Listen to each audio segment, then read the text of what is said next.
Hey, Darryl. What, Steve? You know why you can't ever trust an acupuncturist? I don't know. Because they're backstabbers.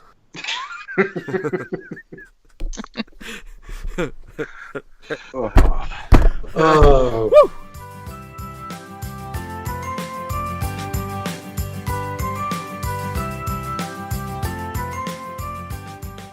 Hello, everyone, and welcome to Engage, a family gaming podcast. This is episode 128, and my name is Stephen Duetzmann. I am your host. As always, this is the official video game and board game podcast for EngageFamilyGaming.com.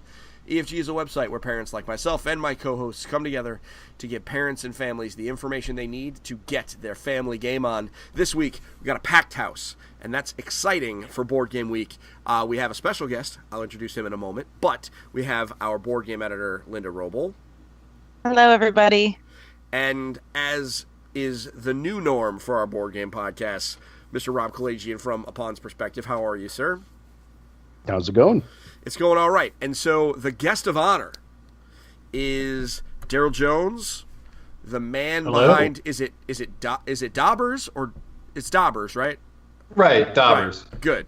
The man behind Dobbers. There's one person on the internet who said Dobbers, and I'm not sure how they came up with that, but we'll dispute it. I didn't want to be that guy. I didn't think it was that, but I am. One thing that you will find about me is if I have an opportunity to be wrong, sometimes I just can't help myself. So I like to ask questions. So you're the man behind Dobbers Quest for the Key, which is a game currently on Kickstarter, cruising along. And we have a Q&A up on our website. You were the featured Kickstarter of the week for last week. We've gotten a lot of hits on that, so hopefully that has pushed some people towards buying your stuff or pre-buying your stuff, as that were. But we wanted to have you on here so we could talk about it because I think it looks super rad, and there's a neat story about how this game came about and all that. So I figured we would just hop right into it, if that's okay. Everybody good? Absolutely. Let's do it. Fair enough. Before I get too far ahead of myself, though, I do want to take a moment to thank all of our listeners for listening this week. We hope the games that you've been playing have been great. We do want to make our podcast more interactive, so please feel free to reach out to us on social media or email me with any comments, questions, or topic suggestions, because, the year is going on. Remember, we alternate video games and board games, as usual. So, let's just hop right into it. So, Dobbers, Quest for the Key, been on Kickstarter right now about a week, it looks like, right? If I'm doing my math correctly? You are doing the math correctly. Okay. And so it looks like you're about a little bit more than a third of the way there, which is pretty good. Yep. Good pacing there. So why don't you give us the elevator pitch? What is this game, Dobbers Quest for the Key? Sure. Dobbers Quest for the Key is more than a deck building game. It's an epic encounter building and adventure board game where you and up to 3 friends compete, racing to get the magical key and save the forest from this evil wood sprite that needs the key to unlock the Shamble Man. Sure. Is the Shamble Man the big green, tree person looking thing in the cover image on your Kickstarter page? Is that the Shamble Man? He is not. Oh. No. He's actually a minion. So the Shamble Man doesn't appear in this game. He would be too powerful, and no one would like it. Okay. But we do hope to reveal him in a future game, so it would be fun to do that. Sure. Yeah, I mean, that is certainly fair. Sometimes the best villains are the ones that are entirely off stage.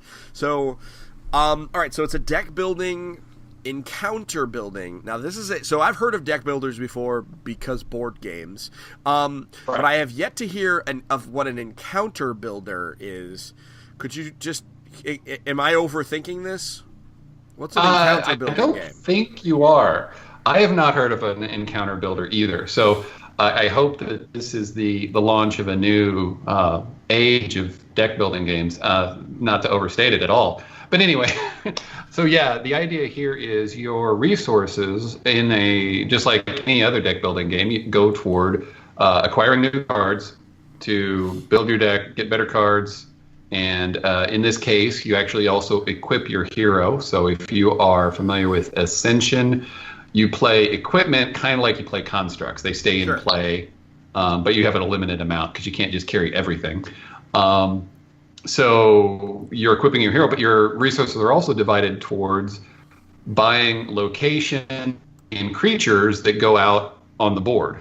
Okay. The board is kind of a maze of paths. All the players start in a different location, but they all wind up in the center at where the key is that you're pursuing. So you've got this sort of optional path you can take, and you're guessing, is player one going to go, left or right, and then you put down a location in front of them, either to steer them to the left or the right, or to force them to go through that location. Then you can pile stuff in there that makes it more difficult. Sweet. That's a really unique thing. I mean, it's what makes the game super cool. Fair enough. I agree. Okay, so you are right. I have never heard of anything like that. Rob, you're the guy who plays all the wacky stuff. Have you ever played anything similar to that before? No, that sounds pretty unique to me, unless I'm missing something. But I don't think that sounds pretty awesome. It does sound pretty cool. I'm a big fan of the art, by the way. I know that's Thank you. Did you do the art, or did you commission somebody?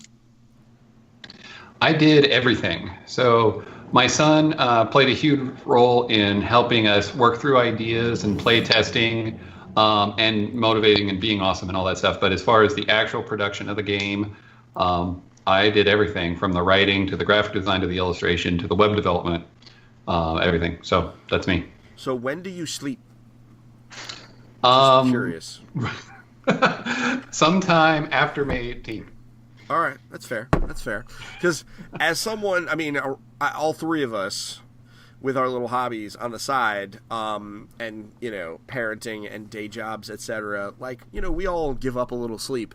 But you created a whole game and did all this art, and I know that making games is hard. That's why I don't do it. Because if you can't, you critique. At least that's how the saying goes, I think. So I just endless amounts of respect for the amount of work you put into that, and I still have no idea how you are alive. Well, I appreciate that. I've had similar conversations with friends, and I've told them that sometimes as an artist, I literally feel like the ideas are chasing me like wild dogs, and if I don't put them down on paper, then I'm not going to sleep anyway. So I may as well draw. So I may be a little intense, but it's kind of how it happens sometimes. No, I can get with that. So Linda or Rob, do you guys have any questions? I don't want to just make you sit here in silence. I could go all night, but I want you guys to get a turn. Well, I would love to hear a little bit more about your grandfather, because I know that was a big inspiration for the actual Dobbers, and you mentioned that. Yeah. And I'd love to hear a little bit more how that kind of came about with your grandfather. I know he originated it, but kind of what do you know, where it came from on his end?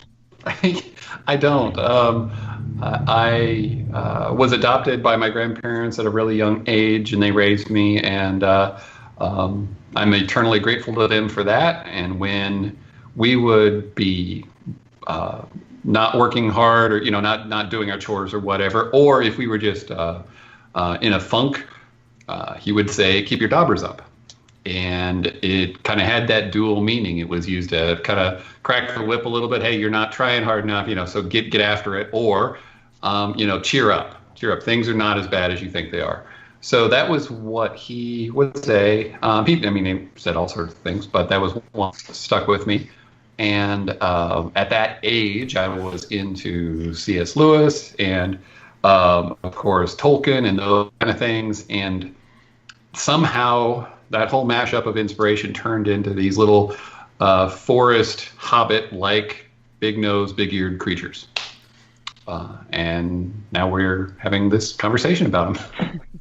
But that was, 30-plus years. Wow. Yeah. Neat how things evolve. Yeah, they do. So, even after college, that's when I did the comic book. So that was in 2001. And this is audio, so showing you this on the camera won't mean anything. Copy of it.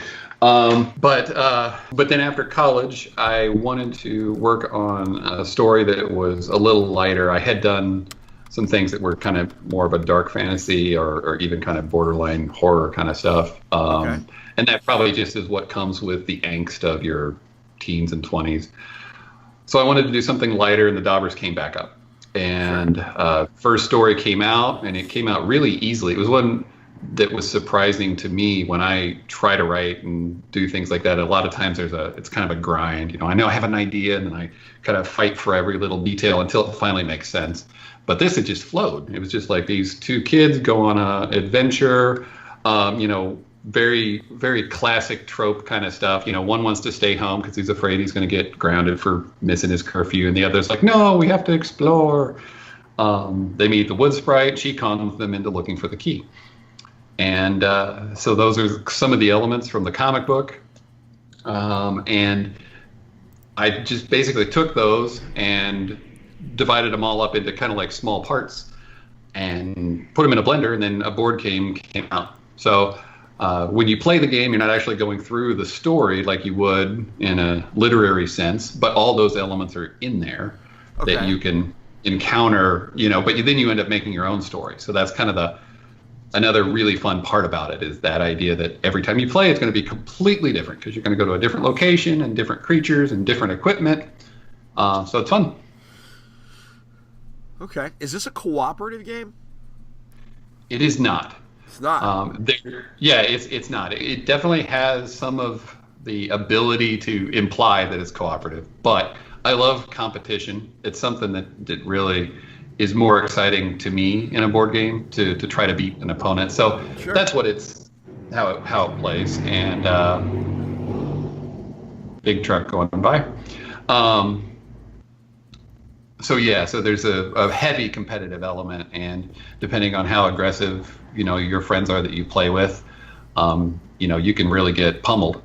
But if you're all kind of equal, then it's a really neat way to try to outsmart each other and plan who's got what equipment, so this monster works better against them and that kind of stuff. It's neat. Sure. Great. What about you, Rob? Any questions? Well, I mean, he kind of answered that. I was going to ask how it went from grandfather to 30 some odd years to board game. But yeah, I mean, I kind of got that covered. Cool. So we know kind of how this game came about. Why do you make games? Like what about making games brought you to it, or is this something you just couldn't control? You had these ideas that just kind of flowed out of you. Every creator, and I'm sure Rob agrees because he talks to a lot of creators too, it feels like everybody has like a different journey how to get there. So I'm interested as to Sure. Kind of how you got to that point. Yeah. I mean, aside from the inspiration that led through the comic book to this, is kind of a different story. I was always into art. I always loved drawing as a kid, that kind of thing. In 1992, a friend of mine handed me a comic book and said, "Hey, I think you'd like this." It happened to be Silver Surfer number 50, which I don't expect everybody to know this, but I do. It is the initial comic book that introduced Thanos and the Infinity Gauntlet story. So, Oh, wow.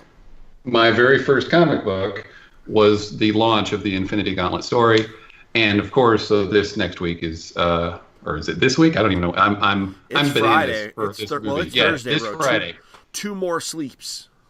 Yes, I have Two no more idea sleeps. what day it is though, so that's a different problem. It's Monday. It's Monday. I was like literally going to say it's Tuesday. So I lost my train of thought.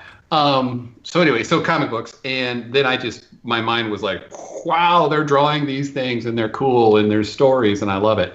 And then aside from that, or in parallel to that, my friends and I started playing D&D. And of course, when we were that young, we were just making it up. We didn't really know what we were doing, rolling dice and hitting things. But we played that and explored it, and then sort of this whole thing just took over my life. I wanted storytelling, I wanted art, and I spent the next 10 years doing that. Went to college for illustration. Then got out of college, made the comic book, and then decided to get a real job. So then all that kind of went on the shelf for 10 years or so. I still, enjoyed what I did. I was a graphic designer, so it's kind of similar to illustration, just a little bit on the side of that. And did that for a while and still do that. Learned a lot from that. Sure. But then as my kids started growing up, they got into board games. And we still go to Gen Con. It's kind of a vacation we do. I work with a company called True Dungeon, if you've heard of True Dungeon before. So I do all their graphics and things. So I've been loosely connected with the gaming industry through that for several years. And then, I just said, like, I've got to go back. I've got to try to make this thing more of who I am and not just a hobby, but a career. So. Sweet. Well, this certainly looks like a good start. So can you talk about the intention of the game? Is this a kids game? Is this a game that is intended for the whole family? What is your intent for the target audience?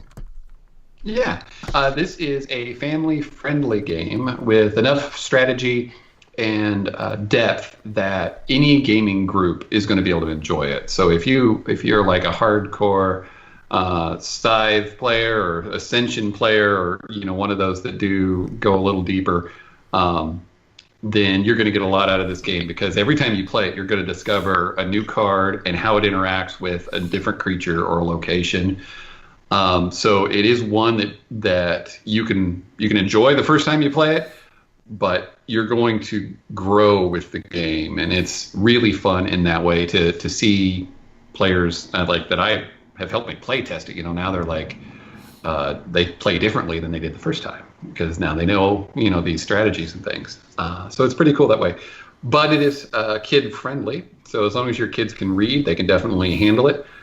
A high priority for me is with the art and with the messages and the things like that in it. There's never going to be a case where, as a parent, you see your kids playing Splattered Ink Games game and are surprised, like, oh, what is that card? Why are you looking at that, or why are you reading that, or there's nothing going to be mature on that level in any of those things. So I want to help people think and enjoy and have fun, and not explore those other things.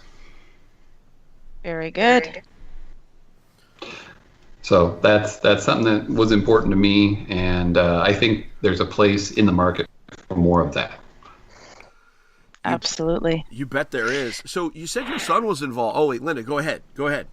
I heard you taking it. You inhaled. You were ready to ask another question. Sorry, I talk all day. This is sort of my stick. So with, that was something kind of the same vein with your son. He was helping in developing it as he got into it. How old is he? He's 11 now. Guy? Okay. Yeah, he's 11 now. He was 10 when we started. My daughter's 6, and she plays it. Her attention span doesn't quite manage a whole game, though. She enjoys adding the numbers up, because that's a big part of it. There's you get points from your armor, from your weapon, and from your hero and your item. So you have to add all those up. And then you go to the encounter and you add up the points from the location and the points from the creature and the points from any equipment that they have. So then you compare the numbers, and whoever's higher wins. So that's something that she definitely was able to get into. And it's interesting, just in the last, I almost want to say like 3 months, a light bulb's gone off for her. So she's playing a lot more games, and really seems to be kind of grasping those concepts. What did we play? Oh, we played Clank in space yesterday, I think it was, and she really did good with it. I'm like, oh my. Well, I guess she's getting there. So anyway, tangent.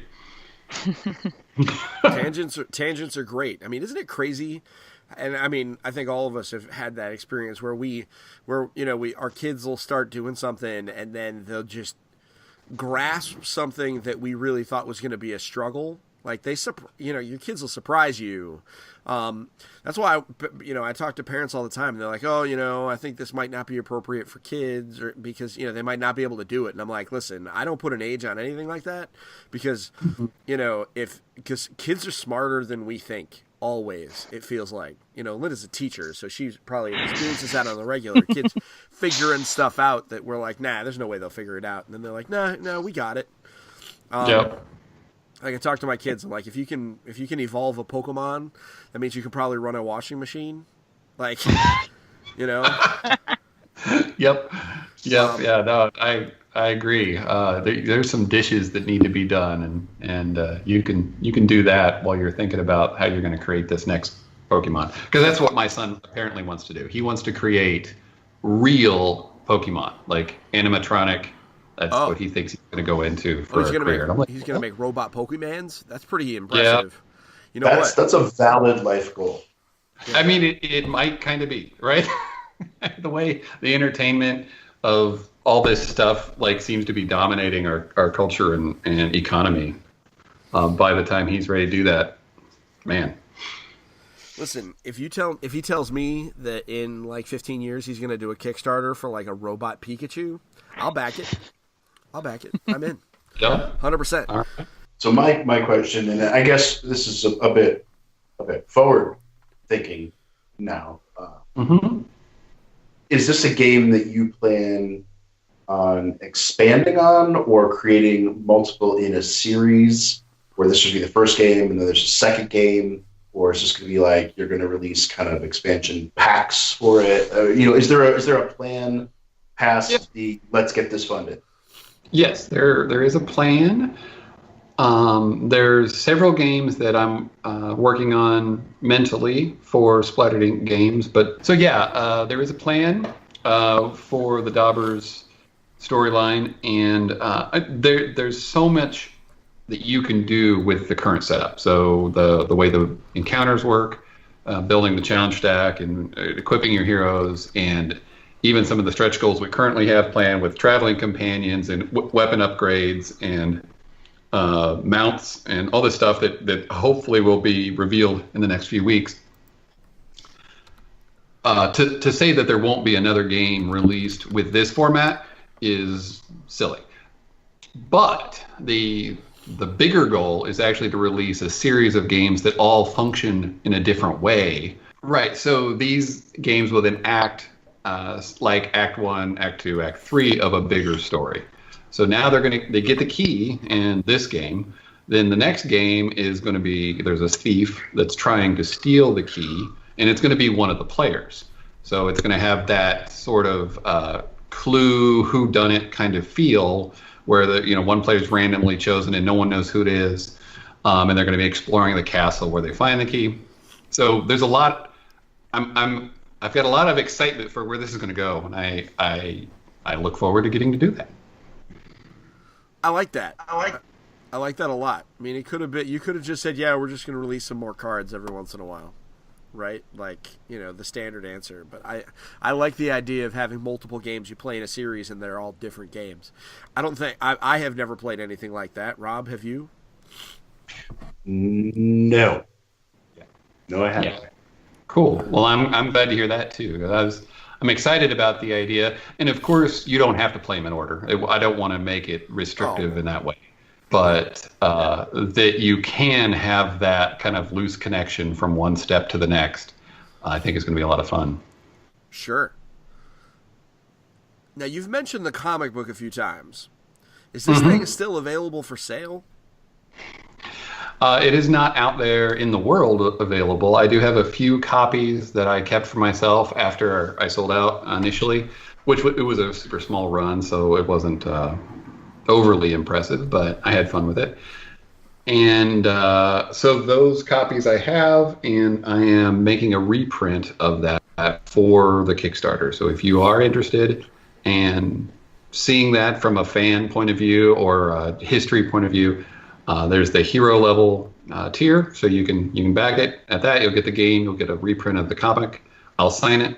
You're also going to get an art print of the tree golem, which is that big green root-looking guy that you mentioned earlier. It looks like an angrier, he definitely looks like an angrier, way more aggressive, Groot kind of guy. And I think for me, and anybody that's curious as to what I'm talking about, just go to the Kickstarter, which, by the way, you should go to the Kickstarter anyway. I mean, geez.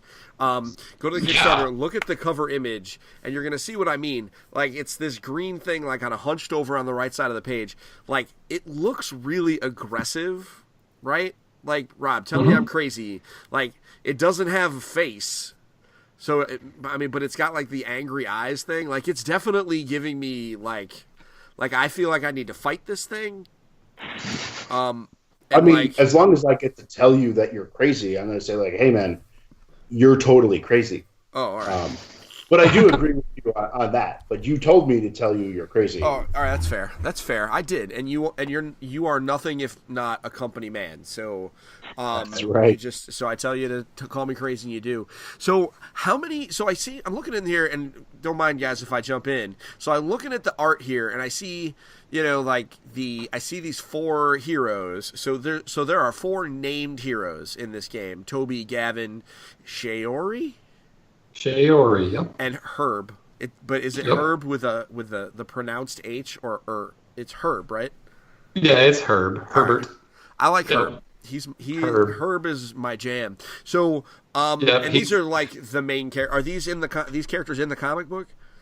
Yep, they are. They certainly are. They were going to have bigger roles. Shaori and Herb were going to have bigger roles as I wrote more of the comic, but we didn't really end up doing that.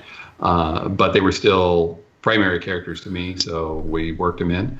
And a fun little side note, Shaori was a nickname that my wife used when she was in college, so that's where that name comes from. Fair enough. You gotta put your wife in your game, otherwise you're quietly gonna get in trouble every day. So, well done heading that off at the pass. I think that was a smart call. I really do like the design on these. I mean, they feel gnomish to me more than they feel hobbitish to me. But I mean, either way, I really dig the way they look, and as far as like family appropriateness, I mean, these are cool characters that I can really get down with. And I'm glad that you kept it simple with the hero pawns, as opposed to trying to make your campaign bananas and have minis and stuff. Like, it feels like you set things out at a reasonable level. Because some people just go nuts. It's like, I wouldn't be opposed to having some minis of the characters, but right, yeah, that's not the kind of game I think we're building today. But who knows? Maybe we'll explode, and I'll have to do it. I'll be pressured to do it by the backers. Yeah, you won't have a choice. You might not.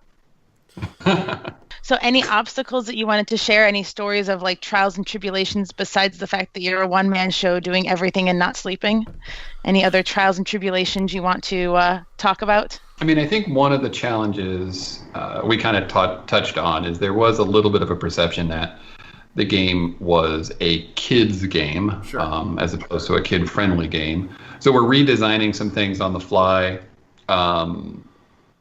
And that's fun, but a challenge. We've also recently added the action point tracker, which you can see if you scroll down to the what's in the box thing. So that the intention there is to just give you a little bit of a tool to help track your action points when you've got your hero out there and he's got all his equipment. So you don't have to add it up every single turn. You can kind of mark what your base level is, and then when you play cards on top of it, then you add to it again. But so we've added that based on feedback of reviewers. But beyond that, it's actually been pretty smooth, other than taking a long time. I'd like all this to be done, and as far as like the amount of illustrations, I still have 30% of them left, less than that, 25% probably to do. So I've done a lot, but yeah, it's been a really neat opportunity. I mean, neat growing experience, and if nothing else, hopefully this will plant me firmly in the gaming industry as an illustrator, in addition to hopefully a game designer. Well, I mean, it looks like you're sorry. No, I was just gonna say, I think you're. I think this is that. If that's your goal, I think you're gonna be doing pretty all right. Because this is the art at the very least is top notch on this game. I'm a huge fan of the art. That was one of the first things that grabbed me. Rob, what were you gonna say? I was gonna say. So now you've got at your your top pledge level, the 290 level, the create a Dobber hero. Right. So you've got 12 of those available. Five of them are already gone. Which means that we're going to get 5 extra heroes in the game, or is it just kind of like if you back that, you get the extra hero? No, so this is going to go into the game. Every box will have this created hero. Now, I am giving the people who are backing at that level to create something other than a hero. If they want to create a creature, or if they want to create a magical item, or something else, that's all valid options. I thought most likely they were going to want to create a hero. So yeah, we will have a lot to choose from once this Kickstarter wraps up. Awesome. So yeah, so I could create like a Steven Duetzmann monster. That's pretty cool. Yeah. So, and if you want to just describe, who it is that you want created, that's great. If you want to send me a picture of your niece and have me draw that, I can do that too, as a Dobber, of course, Dobberized. So pretty neat. The most recent one of those was actually a Twitch streamer who has a pretty vibrant community, and they all pitched in to back at that level so that they could get a card that represents the community in the game. So I thought that was pretty cool. Yeah, that sounds pretty awesome. And hey, by hook or by crook, you just, at the end of the day, we need to get this game back. So let's just get that done, right? Yeah. So if you've got a gamer group that's like really, really tight knit, and they want to all pitch in, $40 and back at that level, and then they can create their own character, then, I'm all for it. So it's good stuff. Fair enough. So I know you've been so you've talked to a few other. It looks like you've been on a few other podcasts like this week. It looks like, right? Like I'm just looking. I was looking through because you were just on the Family Gamers, so you met them. They were actually on our show. I think what was it, 2 weeks ago? Cool. Yeah. So the Family Gamers went up today. I was in that, and then getting geeky with Leaf or Gamer Leaf. His name Blake. Is longer and odder. Yeah, Blake. Huh? Blake. Yeah. Blake Leafley. He's going to be out here at some point too. And so that must have been interesting, kind of doing the rounds, right? Kind of doing your own little press junket. Yeah, it is. There's so many available, and then there's like a kind of a weird roller coaster with it. So you send out a press release, or you send out some sort of a please pay attention to me email, and then you're all excited, and then nothing happens, and then you're not excited anymore, and you're frustrated, and then all of a sudden you start getting responses, and then one guy responds and says, well, let me ask so and so, and then it starts another little roller coaster back up the hill. So yeah, I went from like having 2 interviews to having 10 interviews, and it's been fun, and I'm really hopefully getting a little smoother at it, but probably not. You're doing all right, buddy. You're doing all right. So let's stop talking about your game for a minute. I want to talk about you. Okay. You say in here that you are a Twitch, because you sent me what you described as the long one, which was like an email where basically you gave me a lot. So you are a Twitch streamer yourself, meaning you're on Twitch and you do a Dungeons and Dragons game? Yep. Tell me a little bit about that. Yeah, I stream illustration, of course, because that's going to be what I'm doing a lot of anyway.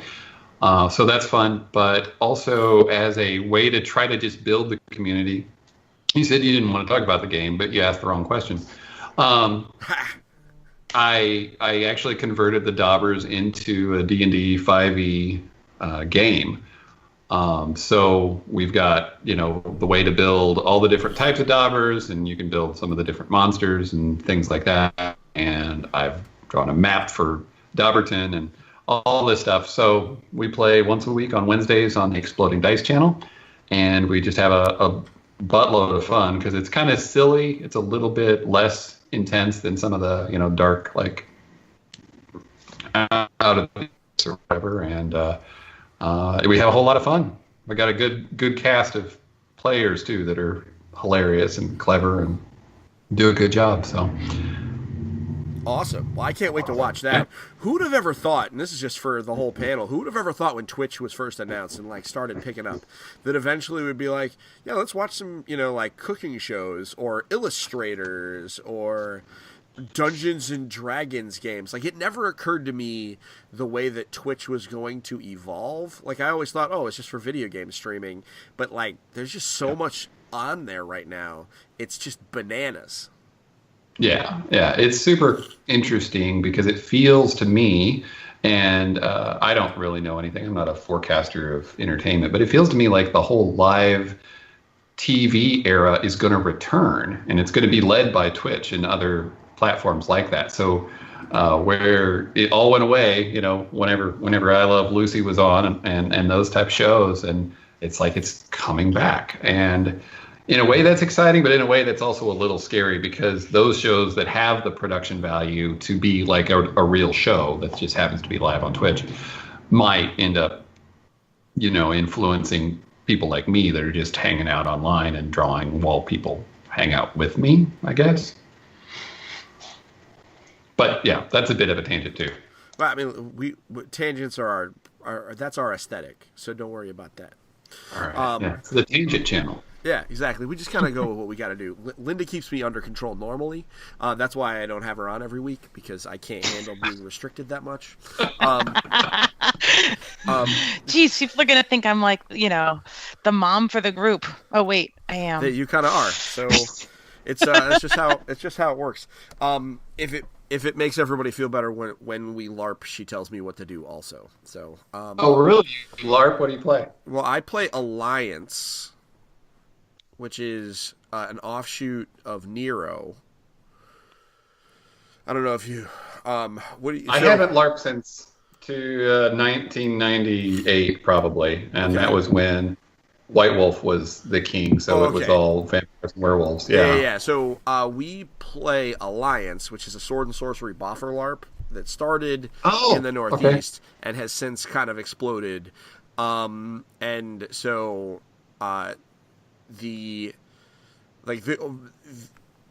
I can't say it's how me and Linda met, because it's not how we met. We met many years ago, because my grandmother tried to set me up with her. It's funny, it didn't work out. Yes. And the way I met her again is my best friend, her husband. We met at work, and I recruited him, and then he was like, "Well, I have to bring my wife because she won't, then it makes it more likely that I'll be able to go," which is factually correct. And so we convinced her. Basically, 6 months later. 6 months later, basically through just a pile of lies, to come in and hang out with us, and she did, and the rest is history. And that was like 20 years ago at this point. Almost. Awesome. So, and she does just basically tell me what to do, and it's fine, even though I'm the team leader. I just get told what to do. When in doubt, do what the mom says. Right, Rob? That's absolutely true. Listen, I mean, there's survival instincts, and then there's self-preservation. You just got to do it. Are you going to Gen Con this year, Darryl? Yeah, absolutely. I am going to be at Gen Con. The Dobbers will be at Gen Con. We're actually running a play of, like a Learn to Play on... Oh, cool. What night are we playing that? Yeah, so I think we're doing the Learn to Play on Thursday. Then we're doing Dobbers D&D Thursday night. Oh, nice. And then we're doing a Dobbers tournament on Friday. So it'll be fun. It'll be a good learning experience for me, because I've not run a tournament. I've done lots of things at Gen Con, but I've never had to do that and work out the timing and all the players, and so I'm sure there'll be some major catastrophe, but that's probably par for the course, right? Yeah, you may want to think about some of those things before you get to Gen Con. I mean, I'm not trying to tell you what to do. I don't want to game-splain at you, but I don't think that a tournament is a thing you want to fly by the seat of your pants on. That scares me. I'm having agita just thinking about it. Yeah. So, and they are approved, by the way. I just checked. I had forgot to look to see if they were officially on the schedule, but they will be on the schedule when it releases. What is that, May 1st, when that comes out? So. Awesome. Yeah. That's super cool. So, this has been I am excited. So let's talk about where people can find more information out about Dobbers. Now, first, I want to tell people there is a Q&A on EngageFamilyGaming.com. So by all means, go there, click it. There's links to all of the Kickstarter. But people need to go look at the Kickstarter campaign. Where else can they find more information? Is it on the website? Do you have any YouTube videos that people have made, like, in preparation for the Kickstarter campaign? Yeah. So, of course, you can find me at Splattered Inc. on all the social media. So whether it's Twitch, Twitter, Instagram, or Facebook, it's Splattered Inc. Dobbersquest.com also points to splatteredinc.com. And as far as videos go, there's a really good one that Board Game Brawl did. I'm really appreciate what Nick put into it, because he did a really nice breakdown of kind of the turns and how that works. And then, contrary to what I think he typically does, because it's supposed to be that it's an objective preview or whatever, but he really talks about what this game's going to turn into, and he's excited. You can tell about the mechanics of building encounters, and that they're going to be different every time you play, and that the expandability of this is just huge. So go check that video out. It's also linked in the Kickstarter, so you can just watch it right there. There's also a long playthrough that's in the Kickstarter that is a video on the Exploding Dice channel on Twitch. So we do a full 2-hour kind of interview / playthrough where me and my family just play a game online.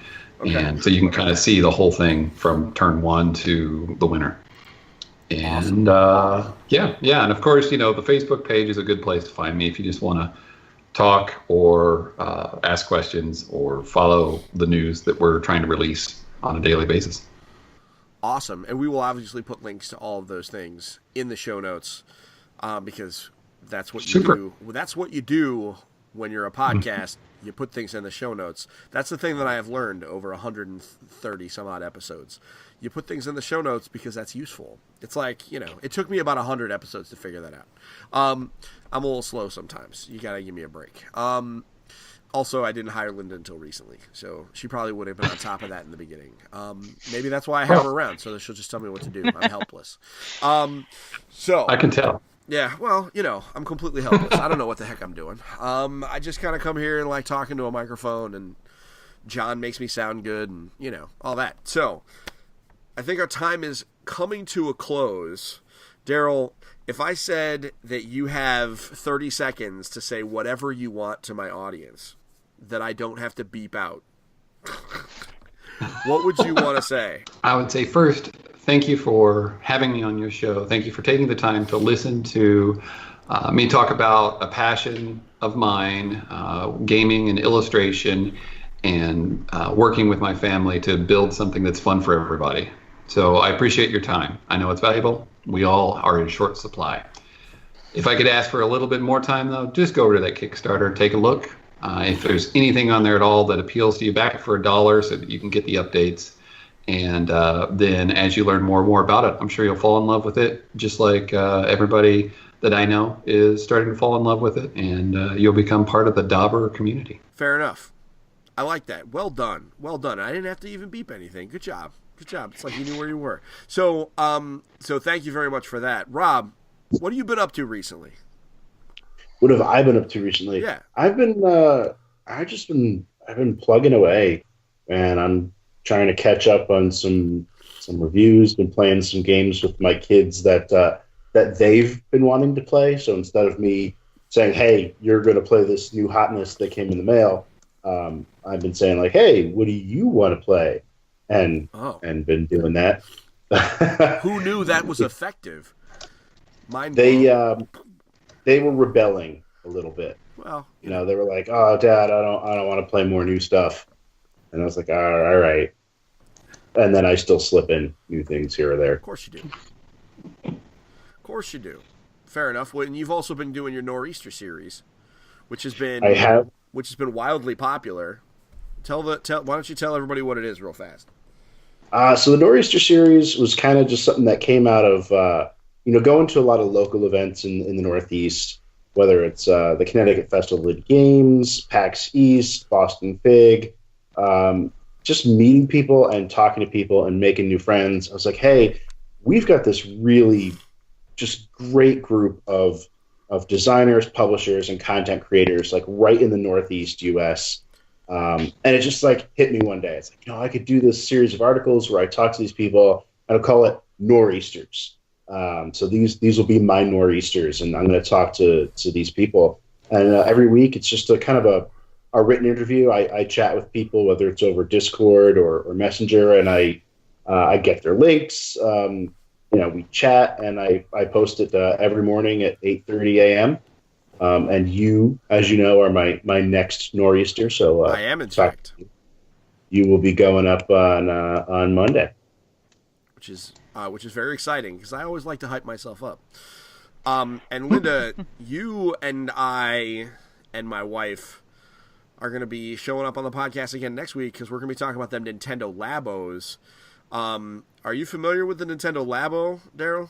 Or have you been head down in Dobbers for so long? Yeah, a little of both. I am familiar with it. I'm starting to get curious about it because I've started to see more and more things that it's doing, but I have not explored it enough yet. So do yourself a favor, subscribe to a podcast. It's called Engage, a family gaming podcast. And next week, I've never heard of it. Never heard of it? Yeah, me either. Yeah, no. I'm literally just throwing random words out into my microphone. I don't even know what I'm talking about. But because my wife and Linda and I will be recording a special edition of the show because Linda and my wife, while I was at a event, herded cats and built a whole bunch of Labo stuff with our collective group of children and did a remarkable job. So for those listening, head over to our Instagram, which is instagram.com/engagefamilygaming, or to our Facebook page, which you can get to facebook.com/engagefamilygaming. Who would have known that those were our usernames? And take a look. We did some cool videos. They showed how easy some of this stuff was to make because one of those things was made by like a 6-year-old. And everything was done primarily by children with guidance, obviously, but very cool stuff. And you get to kind of get an idea what it's all about. And we're going to do a whole podcast next week where literally that's all we're going to talk about is just the building and the future of it and all sorts of stuff. So if you are interested, Darryl, then tune in. And for those of you listening, well, we know you're going to tune in anyway because you love us and you've been around for a very long time. They do. Yep, that's at least that's what I hope. This is what I tell myself. So, until next time, folks, I do want to thank you for listening to Engage, a Family Gaming Podcast. We hope you enjoyed listening as much as the four of us enjoyed recording it. We'll be back next week, like I said, for video games, but specifically we're going to be talking about pieces of cardboard, which I never thought I would say in my entire life on a video game podcast. Usually we do that over here on the board game side, but hey, whatever. Spreading our wings. In the meantime, though, folks, please leave us a review, do the thing, share us with your friends. More people listening means broader reach, which means bigger stuff to talk about, etc., etc. You know the drill. So, until next time, everyone, thank you much for listening, and don't forget to get your family game on. We'll see you next week, folks. Bye. Bye. Have a good night. Boom.